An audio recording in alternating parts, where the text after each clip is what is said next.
Eu esperava que o Primeiro-Ministro tivesse os pés no país e que estivesse concentrado naquilo que diz respeito à vida do país. É, aliás, incompreensível que, numa altura em que o Estado decretou a situação de alerta, o Primeiro-Ministro estivesse fora do país para assistir ao futebol. O Primeiro-Ministro anunciou que não vai gozar férias neste verão.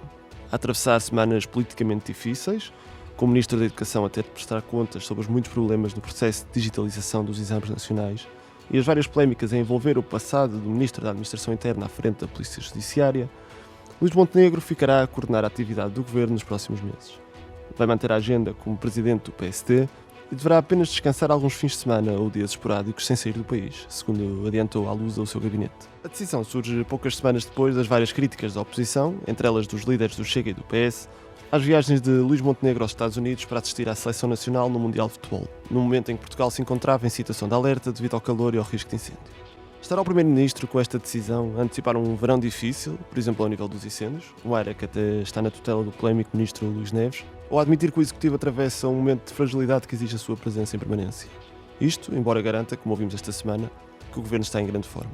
Eu sou o Tiago Sousa, jornalista da Lusa, e para responder a estas e outras questões tenho comigo neste episódio do Lusa Extra José Bourbon Ribeiro, especialista em comunicação política e antigo chefe de gabinete de Paulo Portas no CDS e no Governo, e António Costa Pinto, politólogo e investigador do Instituto de Ciências Sociais da Universidade de Lisboa.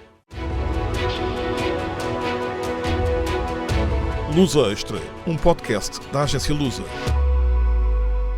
António, começava precisamente por si, por esta última ideia que dizia aqui, esta escolha de Luís Montenegro pode ser vista como uma confissão, de certa forma, da fragilidade do Governo no momento presente, ou parece-lhe que o Primeiro-Ministro está aqui a antecipar um verão difícil e até, de certa forma, com uma postura de responsabilidade perante o que podem ser medos complicados? Estas decisões nunca são espontâneas, são obviamente decisões estratégicas que remetem para a relação conjuntural entre o Primeiro-Ministro e o país. Eu diria que neste caso, como é natural, sobretudo perante a questão dos exames do ensino secundário, o arrastar deste problema, que se vai arrastar ainda pelo menos por uma semana ou duas, para não dizer todo o verão, não é verdade? O Primeiro-Ministro toma esta decisão basicamente por fatores de tipo conjuntural. Os primeiros-ministros e os políticos em geral, mas sobretudo aqueles com funções executivas, quando toca a questão das férias ou das atividades lúdicas, fazem-no sempre ou por questões estratégicas ou muitas vezes por questões até de personalidade política. Não quero adiantar, mas nós muitas vezes temos tendência a pensar, não é assim por isso, certo? Mas este tipo de fatores varia. Eu não quero desenvolver muito o tema, mas, por exemplo, Donald Trump inverteu completamente a relação estratégica sob esse ponto de vista, mais férias, mais golfe, mais luxo, menos luxo, por exemplo, com a sociedade americana. Portanto, muitas vezes mudam, mas a resposta mais banal para o Primeiro-Ministro ter tomado esta decisão é que se prende com fatores de tipo conjuntural. Mas parece-lhe que fica bem ao Primeiro-Ministro tomar esta... Repare, se fica bem ou fica mal, não conseguimos avaliar, mas obviamente perante eventualmente os incêndios e sobretudo perante a dinâmica de crise das últimas semanas, ele dá uma imagem de dedicação. Para dizer a verdade, não tem grande importância nas atitudes dos portugueses. Porque aqui nesta mesma questão da imagem que falava o António, parece-lhe que esta é uma decisão que beneficia a imagem de Luís Montenegro. Do ponto de vista da comunicação, de que impacto é que... Eu não sei se...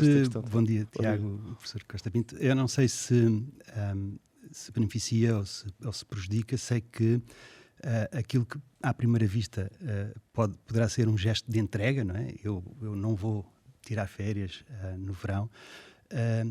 Pretende ter uma mensagem, não é? Uma mensagem clara. E acho que a pergunta temos que fazer é porque é que não vai descansar e o que é que o Primeiro-Ministro ou quem o aconselha quer que se leia deste anúncio, que é que não tem precedente em Portugal, que me lembro, tentei pesquisar um pouco, não consegui chegar a nenhum Primeiro-Ministro que tenha feito um anúncio deste. Mas há aqui três leituras possíveis, não é? A primeira é, obviamente, uma resposta às críticas. Luís Montenegro foi o político europeu mais visto nas bancadas do Mundial de Futebol. De resto, a oposição fez notar isso no debate do Estado da Nação e, portanto, é uma mensagem, ou poderá ser uma mensagem de prontidão, de alerta: estou aqui, estou no posto, estou ao comando. Depois, obviamente, não podemos ignorar a gestão das crises, não é? Sobretudo a crise na educação e a crise que se abateu sobre o ministro Luís Neves. E, perante tudo isto, o Primeiro-Ministro querer dar um sinal de que estou no controle, estou ao comando. Não é? Não se pode também isolar aqui o timing e a ideia de ficar em Portugal, mas já lá vamos também, porque explica um pouco aquilo que eu penso, que eu intuo ser a mensagem que o Primeiro-Ministro quer dar. Mas também pegando nessa questão do controle que disse aqui, parece que esta decisão de alguma forma até pode ser interpretada como um excesso de centralização do governo na figura do Primeiro-Ministro. Eu, em primeiro lugar, tenho que dizer isto porque, de facto, foi das primeiras coisas que pensei quando ouvi o anúncio, que inquieta-me a ideia de ter um Primeiro-Ministro que não descanse. Não é? Todos nós precisamos do descanso, particularmente estou a precisar de descanso, e as boas decisões são tomadas sempre descansando. Não é? E inquieta-me esta ideia, inquietou-me. Foi o primeiro, acho que, sentimento que me assolou, foi essa inquietação. Mas eu acho que sim, existe aqui uma mensagem clara de que estou ao leme, estou ao comando, aconteça o que acontecer, e não sabemos o desfecho, não é? Do caso do ministro Luís Neves, não sabemos o desfecho do caso dos exames nacionais e do ministro Fernando Alexandre, e aparentemente há uma preparação da época de fogos bem feita, ou melhor feita do que anos anteriores, mas nunca se sabe o que vem por aí. Esta questão do descanso deu polémica lá fora, curiosamente, com uma primeira-ministra do Japão que ficou conhecida porque dormia só entre 0 horas e 3 horas por noite, gerou alguma polémica. E pegando aqui nessa referência, perguntava ao António se um primeiro-ministro tem ou não esse dever de descansar, tem essa obrigação de descansar, ou se deve dar este sinal de disponibilidade permanente, se lhe fica bem. Também voltando a essa questão. Nas conjunturas, eu diria conjunturas porque elas são diferentes, atuais, sobretudo os regimes democráticos, eu creio que estas atitudes do Primeiro-Ministro, eu diria até da elite política, porque ela é muito diversificada. Por exemplo, Portugal é uma democracia semipresidencialista. Quer dizer que o Presidente da República pode ter uma estratégia, sob esse ponto de vista, das suas férias, completamente diferente do Primeiro-Ministro, não é? E nós sabemos, por exemplo, que Marcelo Rebelo de Sousa tinha uma estratégia de comunicação, chamemos-lhe assim, quer em relação a ir à praia ou não ir à praia, ou fazer férias em Portugal ou não fazer férias em Portugal, etc., diferente dos primeiros que não o prejudicava propriamente. Que não o prejudicava, como é evidente. Até porque, convém não esquecer também, o período de férias para a elite política e para primeiros ministros também muitas vezes é o produto de uma estratégia, fazer férias em Portugal ou não, fazer férias em praias com segmentos mais populares ou não, evitar as dimensões elitistas e de luxo nas suas férias. Portanto, convém não esquecer que as férias, enquanto tal, também não são apenas um modelo de descanso, porque esse seria a revelia, digamos assim, da comunicação social e do público e da imagem pública, mas também são um tipo de estratégia política. Portanto, precisamos ter algum cuidado sobre esse ponto de vista. E politicamente parece-lhe que é relevante o Primeiro-Ministro estar ou não passa de uma... Ou seja, na função executiva do Primeiro-Ministro o Primeiro-Ministro fará falta durante este... Sob o ponto de vista, tanto quanto conhecemos da atividade governamental, e até porque Portugal é um país relativamente pequeno, com um sistema político centralizado e com um governo centralizado na figura do Primeiro-Ministro, para dizer a verdade, estar numa praia em quarteira em casa ou estar na presidência do Conselho de Ministros é rigorosamente igual sob o ponto de vista da resposta política. Daí o sinal e a mensagem que eu acho que é. Exatamente. E concorda aqui com... Concordo em absoluto com o professor Costa Pinto. Há aqui uma mensagem. Né? O Primeiro-Ministro estar, como o professor Costa Pinto disse, numa praia, em Espinho, por exemplo, ou em Lisboa, a trabalhar, ele quis fazer saber que ia estar em Lisboa. a trabalhar. E, portanto, o alcance total deste anúncio saberemos adiante. Mas tem uma mensagem muito clara, eventualmente para resolver o tema das críticas sobre as 3 idas ao Mundial de Futebol. Acha que o Primeiro-Ministro não tinha comunicado esta decisão se não houvesse essas críticas? Eu achei muito curiosa a comunicação do Primeiro-Ministro, porque a ordem dos fatores é esta. Por motivos de organização familiar e política. E, portanto, achei muito curiosa a formulação que usou, colocando a família, a organização, a prioridade. Com que intenção? Eu creio que ele não quis dramatizar o anúncio que ia fazer, ou que fez. Creio que tentou dar-lhe alguma naturalidade, alguma normalidade, sendo que não me parece de facto normal. Há ali uma mensagem, ele não quis dramatizar a mensagem, para eventualmente para evitar especulações sobre remodelações, sobre admissões, etc. E, portanto, teve o cuidado de colocar fazer essa formulação, primeiro a família, depois política. Não é? Lembrar que o ano passado, no meio dos incêndios, o PSD e o Primeiro-Ministro estavam a festejar no Pontal, talvez num dos dias mais críticos, não é, dos incêndios. E claramente não correu bem do ponto de vista da comunicação, porque havia um desajuste enorme entre o que o país estava a passar e o sentimento de festa, digamos assim, das lideranças do PSD, dos militantes do PSD no Pontal. Creio que também, por isso, o Primeiro-Ministro quis dar uma formação diferente às suas férias de verão. Ou seja, mas na negativa, ou seja, quando o Primeiro-Ministro, por exemplo, no ano passado esteve no Pontal, durante a época de incêndios, foi criticado, mas a minha questão é se, ao contrário, tenho o resultado oposto, ou seja, se a parte do eleitorado também há uma reação positiva a este anúncio do Primeiro-Ministro, ou se o eleitorado também assume um pouco como obrigação, ou perguntar para o António. É muito difícil responder à sua pergunta, até porque convém não esquecer que há sempre factos que se podem ou não sobrepor a este. Por exemplo, se Portugal tiver dramas muito significativos de incêndios nas próximas semanas, tudo isto se altera e a estratégia é positiva. Mas eu gostava de salientar apenas um ponto a propósito das férias dos políticos e dos primeiros ministros. É que convém não esquecer que há fatores, ir para férias, entre aspas, descumprindo certas regras informais que nunca são ditas, tem fatores positivos e negativos. Convém não esquecer que a comunicação social e a sociedade portuguesa, no início do verão, recebe uma dose gigantesca de informação sobre o que é que fazem os políticos no verão. E esses políticos são obviamente escrutinados. Muitos políticos tiveram grandes problemas por serem apanhados em resorts de luxo. Por exemplo, para dar um exemplo, e não é apenas do que diz respeito a Portugal, Durão Barroso, convém não esquecer, uma ida a um resort de luxo no Brasil de um amigo empresário dele, teve uma saliência negativa absolutamente brutal. Conjuntural, pequena, mas brutal. Portanto... E o próprio Primeiro-Ministro também gozou férias no Brasil no ano passado. Sim, não, exato. Não vou agora entrar em detalhes e mais detalhes, exatamente.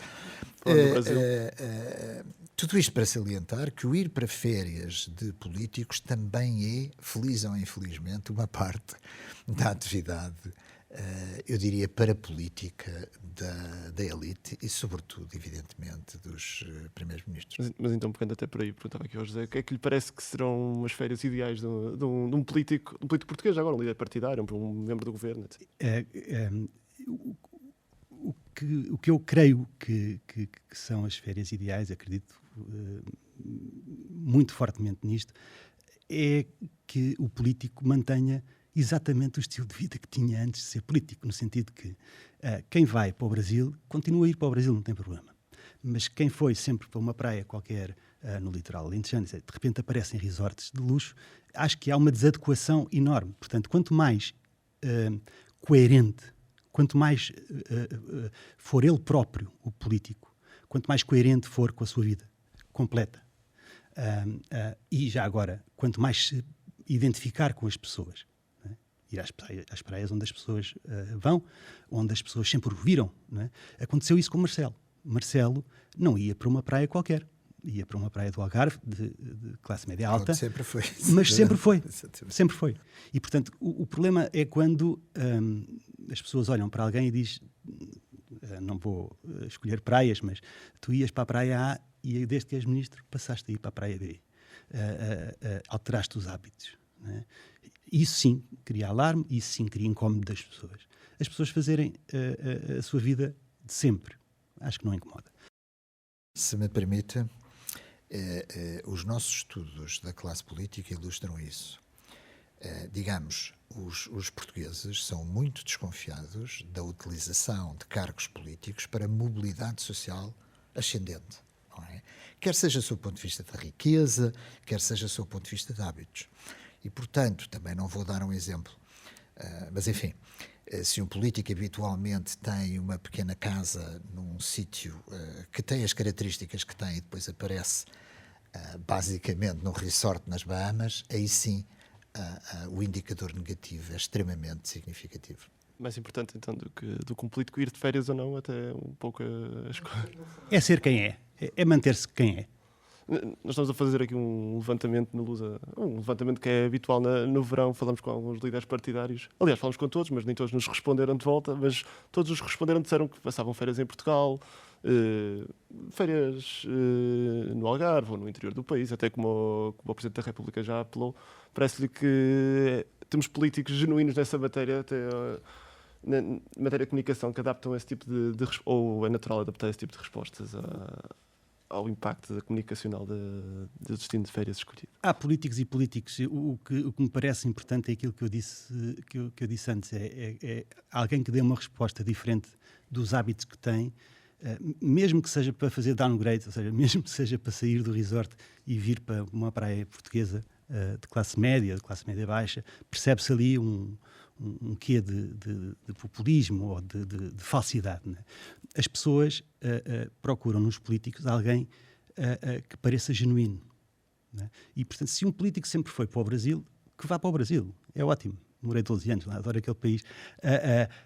Se um político sempre foi para a praia em Vila Nova de Mil Fontes, que vá. Não sei se é avisado fazer do destino de férias um statement político, porque é frágil. Os políticos bons são os políticos autênticos. Vemos, por exemplo, o Mário Soares. Mário Soares parece-me, o professor Costa Pinto dirá, que sempre foi muito coerente no estilo, na forma, às vezes parecia bruto, mas sempre foi muito coerente e as pessoas valorizam essa coerência na forma e no conteúdo. E devolvo a questão aqui ao professor António Costa Pinto. Parece-lhe que os políticos portugueses são autênticos nessa matéria, os atuais, por exemplo. Mário Soares, aliás, é um exemplo disso. Ele tinha uma casa no Algarve e ia de férias para a sua casa do Algarve, ou para a sua casa, enfim, no Conselho de Sintra. Muito embora até, sob o ponto de vista das suas viagens internacionais, já quando Presidente da República, como Primeiro-Ministro, mas também como Presidente da República, muitas vezes foi criticado por algumas viagens que fez, por exemplo, a destinos turísticos, como o caso das Seychelles. Mas eu diria que o fundamental é justamente a transparência e, sobretudo, manter o estilo de vida que mantinha antes de ser Primeiro-Ministro ou de pertencer, no fundamental, à classe política. Gostava de salientar, aliás, que este é um tema, nós muitas vezes pensamos que é por causa da comunicação social, é por causa da relação, digamos, entre os políticos e a sociedade, é por causa de dinâmicas de popularidade que isto acontece. Mas mesmo noutro tipo de regimes políticos, há sempre um grande cuidado, mesmo em regimes ditatoriais, muitas vezes utilizando a censura, há sempre um grande cuidado quando se foge no fundamental a esta regra. Não é verdade? Ou seja, quando se é, por exemplo, chefe de Estado de uma ditadura socialista e se aparece, por hipótese, em Tóquio a comprar produtos de luxo. Enfim, estou a exagerar, mas esta parece ser a regra. Há uma imagem de Nicolás Maduro, uma das últimas imagens, que se vê ele a esconder um relógio caríssimo. Era uma enorme contradição entre aquilo que proclamava e a sua prática pessoal, e portanto essa imagem é fortíssima. O mesmo se passa na Coreia do Norte, o mesmo se passa num certo sentido na Rússia de Putin, por outra forma, utilizando basicamente mecanismos de censura, mas o princípio é esse. Pois um pouco essa ocultação da ostentação, não é? Que é um bocado dissonante das políticas. Ou quando é incoerente. Sim, quando é incoerente. O Donald Trump pode usar o relógio que quiser, não está a ser incoerente. O Nicolás Maduro não poderia. José Bourbon Ribeiro, António Costa Pinto, muito obrigado aos dois pela participação, pela disponibilidade. Aguardamos agora para perceber os impactos desta decisão do Primeiro-Ministro. Este foi mais um episódio do Luz Extra. Vamos agora para férias, nem de propósito, num episódio sobre merecidas férias. Exatamente. E regressamos em setembro com este podcast e com outras novidades. Muito obrigado aos dois. Uma produção da agência Lusa, disponível em lusa.pt e nas plataformas de podcast.